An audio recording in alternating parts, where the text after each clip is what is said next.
Hey TYT Politics and TYT, this is Nomi Konst. I'm here in Astoria, New York and Queens, where we are going to talk about a group of progressives who are taking action against a group of Democrats who've been caucusing with Republicans in the state Senate. It is a huge story. It's been going on for several years now in New York, but of course the last year has been a transformative period with Democrats, and you see a lot of activists across the country organizing to make sure that their Democratic leaders are actually representing them.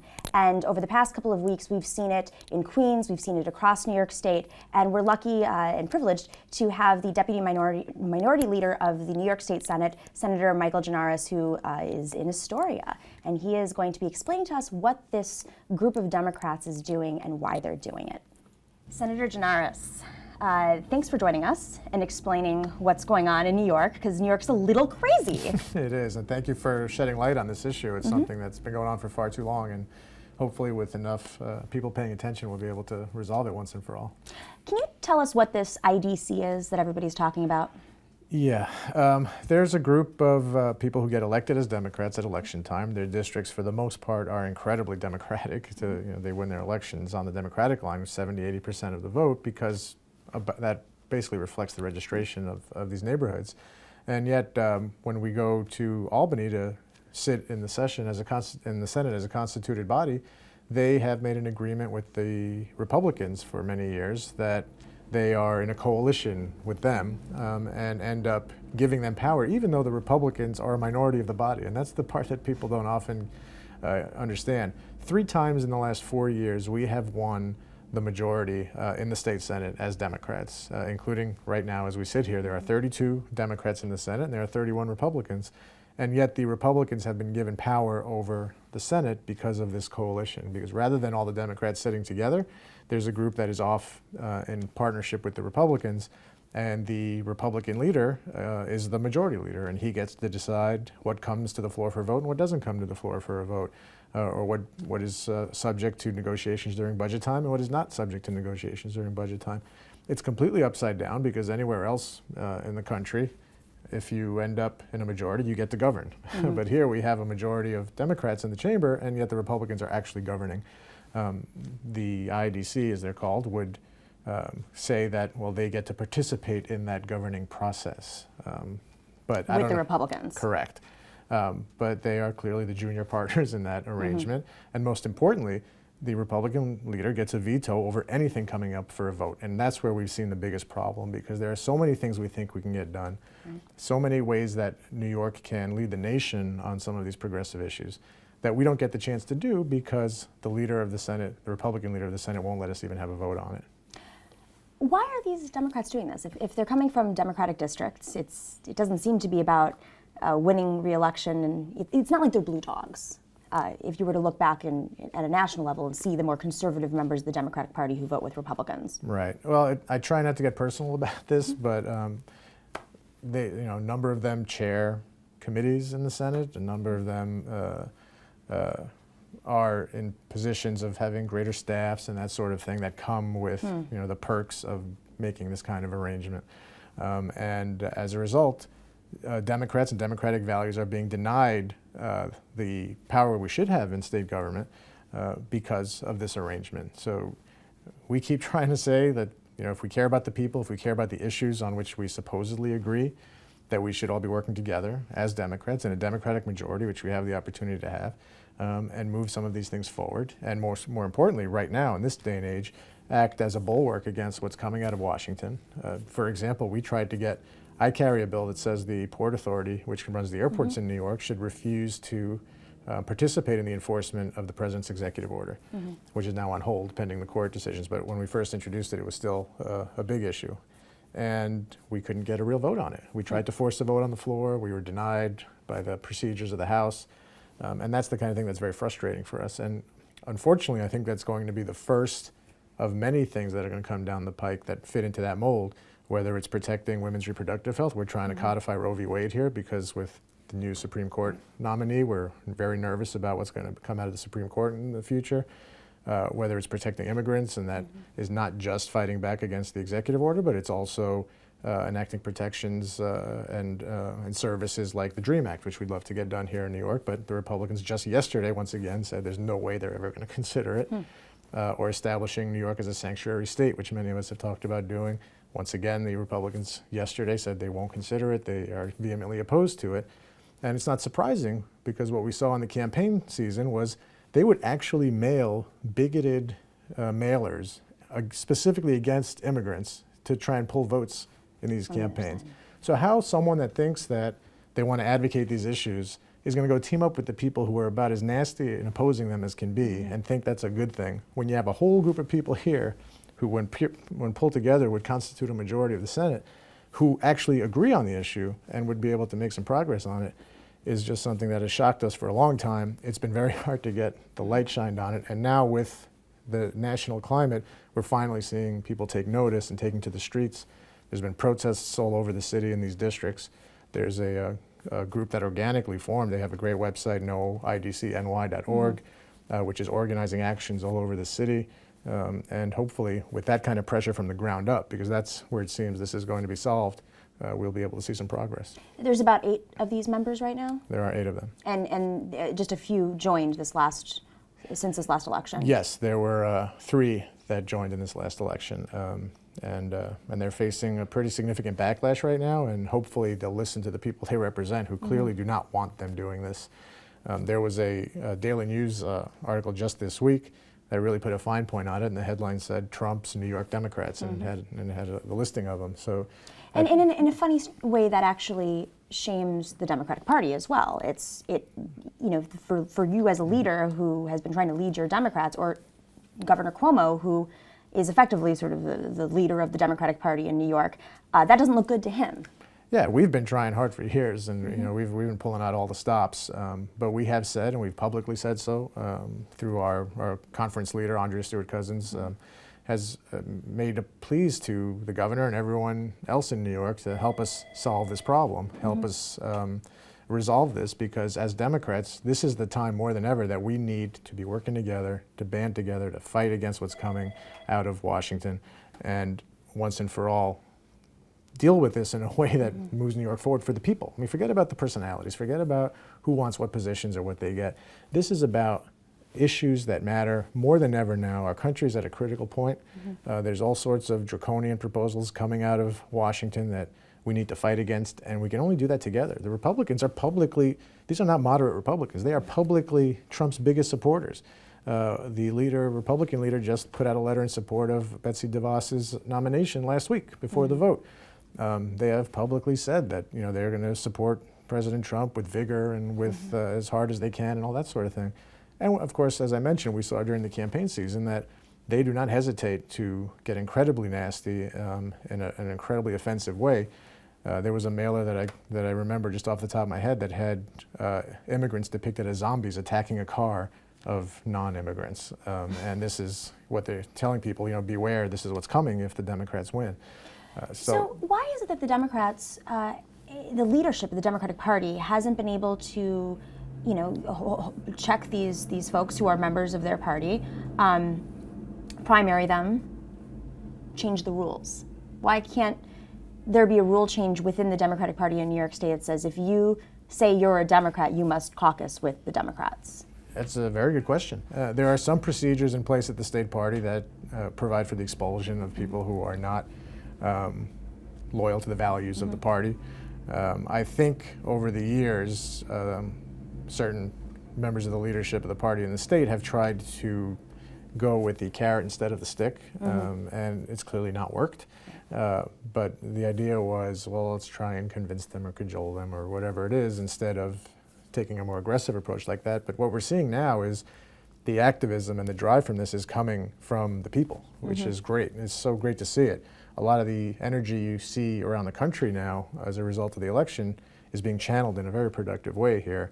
And you're seeing, we had one of these members had a town hall just last week, and there were capacity crowd inside the hall, which is a couple hundred people, 300 people outside who couldn't get in, who sat there and chanted the whole time. And so finally, I think pressure is being brought to bear that will hopefully lead to a resolution of this thing. Who's funding them? It's a good question. It's all publicly available. Anyone can look, but All too often, it's interests that coincidentally happen to also be funding the Republican Party in New York. So you see a lot of charter school interests, a lot of real estate interests. There's a big overlap between their funders and the funders of the Republicans here in New York, so people can draw their conclusions about that. So if, say, the charter schools are backing members of the IDC that are Democrats, caucusing with Republicans, how are the unions working right now? Are they organizing folks to primary? Are they organizing on the ground? Some are and some aren't. We obviously could use all the help we can get. And so, part of the problem they face is that now that this arrangement exists in the Senate, when it comes to budget time or session time and there's issues of great interest to organized labor or other groups, they are put between a rock and a hard place where if they get too aggressive with some of these members, they feel they're going to get penalized in the legislative process. Right. And so right now we're in what we call the governing phase. We're in session. The primary elections are not until a year and a half or so from now, next September. And so I think everyone's just trying to figure out, given the new climate, how to act and what to do. Obviously, we'd like to see as much support, as much energy as possible behind this idea that they need to be told, come back home, work with Democrats because this is important. If they choose not to do that when election season rolls around, I think what we're seeing again is from the ground up, people are talking about organizing and being active in these districts. So it seems that that's going to happen. Right. and the question is, which side are people going to fall on? I know which side we would be on, obviously, as the Democrats in the Senate. But in terms of the broader political universe, we'll find out as the months go by. What's Governor Cuomo's role in all of this? It's been reported that he's sometimes worked with these guys at the IDC. We have made our position clear in public for a long time that we would like his help and anyone else's help who can offer any help in this situation.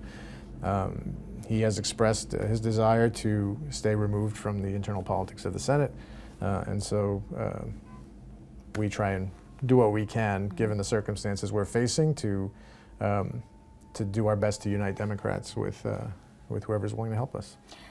In the context of national politics, obviously this is sort of a recurring theme across the country. There are Democrats who are frustrated, Democratic activists frustrated with the Democratic leadership in their party that's not necessarily standing for what they believe in, what they were elected for. What does it mean for New York State? New York State, it's one of those states, as New York goes, the rest of the country goes. As California goes, the rest of the country goes. But when New York, which is supposed to be much more progressive than it is not able to represent these values, what does that mean at a national level? It's a tremendous lost opportunity, and it's a lost opportunity at a critical moment in history. So you mentioned California. California actually has the legislature, both houses, and the governor in Democratic hands. So they are able to make a stand, and I know they're looking at right now saying they're considering refusing to pay federal taxes if the federal government tries to impose a penalty on them for having sanctuary cities and so on. We are missing the opportunity to do that. There are, I think I got these numbers right, but I think there are 33 states now that have Republican-dominated legislatures and governor, and versus 5 that have Democratic control. We could be the 6th, and we're a big and important state, and we have the numbers to be the 6th, and yet we're missing that opportunity because of this arrangement in the Senate, which is not what the people voted for. Right? I mean, the people voted for a majority of Democrats in the Senate, and they're not getting it, and that's the biggest shame here. If we run elections and we lose elections, you say, okay, well, the people wanted something else and not happy about it, but you move on and try and organize for the next one.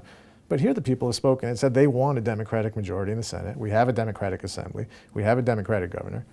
And yet we do not now have a Democratic Senate because of this situation. And we're missing the opportunity to pass some really progressive legislation, to draw a line in the sand against Washington and say, we're not going to stand for some of this stuff, but the Republicans in the Senate are going to continue to block our efforts.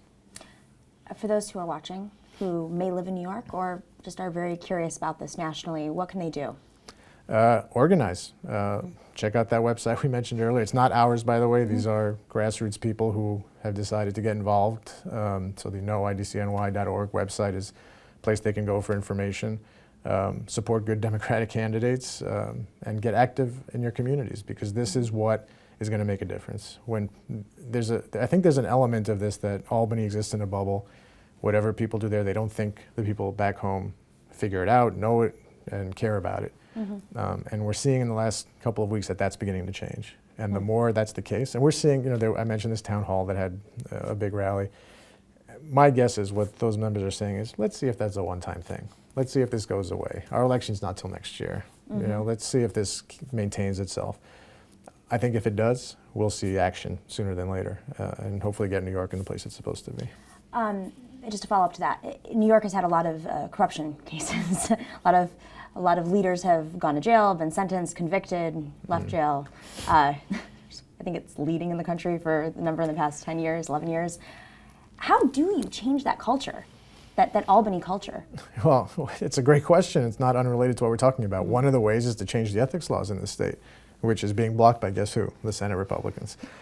So the Assembly has said this is their position. The governor has said it's his position. It is our position as Senate Democrats that, for example, we should make it a full-time job, ban outside income, take a lot of the conflict of interest out of the equation. It's what Congress does. It's what a lot of other states do. And we can't get it done because What if the party did it? Made a rule to ban outside income for its members? That's an interesting question. I guess then you'd see Republicans still getting in trouble because they would continue to do it, and we've seen a fair amount of that. At least you would lose members, though. Right. Well, that's an interesting point. I never thought of it as a party issue, but we could certainly raise it with the party leaders and see if they want to go in that direction. We're trying to change it as a matter of law, so that would apply to everybody. But that's a good example of something we're trying to do. Campaign finance reform is a big issue we're trying to change. I carry a bill to lower contribution limits dramatically. We have a public financing proposal that we support. These are all things that never see the light of day. Assembly supports them, by the way. We can't get them done in the Senate. Why? Because the Senate Republicans, even though they're a minority, get to decide if we have a vote on it or not. And we keep hitting that same stumbling block over and over again. And there's Democrats that are empowering them to do this when they don't have to. Another issue that Democrats are paying attention to nationwide is redistricting. A lot of folks, including President Obama, who's going to be working on an effort with Eric Holder, former Attorney General, to re-strategize how Democrats can win back seats through redistricting, which is coming up. What's happening in New York? When the last round of redistricting, we had a very bad redistricting effort. Because the Senate is controlled by Republicans, they had an outsized say in what was the result. And we ended up losing a number of Democrats in Congress. Now, the margin in the House is pretty large right now. People are trying to figure out how to get back those 28 seats, whatever the number is that need to get picked up. Our analysis shows that in New York alone, if we had a fair redistricting or a redistricting that was controlled by both houses that were Democratic, we could pick up 6 to 8 seats in New York alone, which would be a huge dent in the margin that the Republicans have in the House. But once again, this is yet another thing that's being held up because of this arrangement in the Senate that is unnatural, that is defying the will of the voters, which want Democrats representing them. And I know the president, who I went to school with, by the way, and Eric Holder, who's just from the next neighborhood over originally in East Elmhurst, are focusing on this, which is great. The problem is the Republicans focused on this 10 years ago. And they were winning state legislative elections all around the country, specifically so they could control redistricting in the 2010 elections, and they were successful. And now we're seeing the consequences of that in the House of Representatives and in state legislatures and state governments all over this country. So hopefully in the 2020 round, because of this increased effort, we'll see a change in other states. But here in New York, we have the ability to change it right now if the Democrats just got together and worked as one group. And that's one of the biggest impacts politically that we could see changed if we could resolve this question in the Senate. On a national level, do you think there's time to catch up? I hear a lot of progressives saying, it's all about 2018, but it's going to be very hard, and it might not happen within the next couple of years with the census. Well, the actual drawing of the lines occurs in 2022, right? The census is in 2020, so then they have to have time to analyze it and do what they got to do. So you have 2 elections in which to make a difference, and there's different states have different margins, right? There are some. I know the effort that the president is undertaking is focused on states where they could at least win one house and create a block in those 33 some odd states that are controlled by Republicans. There's very few instances where we actually have the chance to go on offense and say we're going to get both houses to be Democrat. New York is one of them. And by the way, all we have to do is hold our numbers. We don't even have to gain anything if Democrats were willing to work together. And so that's why I think there's a huge opportunity here in New York. We could affect the House of Representatives. We could affect the national debate. We can certainly affect New York's ability to stand up to Washington right now and enact progressive legislation that could be a model for the rest of the country. Except we have this political problem where there are Democrats who, for whatever reason, have decided to team up with Republicans. And these are not just run-of-the-mill Republicans. These are Trump Republicans. Remember, he's from New York. These are his people. For some reason, they are doing something that is not in the best interest of the state. Senator Gianaris, thank you. Thank you Giving for us having the me. Yes. the 101 on what's going on in New York. Very important state. So TYT politics, pay attention to this. This is a big story. It's going to be big for the next couple of years, and it can actually make a big difference in everybody's lives because, as Senator Gianaris says, if you can block things in New York or get things passed in New York, pass the $15 minimum wage and it became a national issue, it has a big effect on a national level. All right, thank you. Thank you.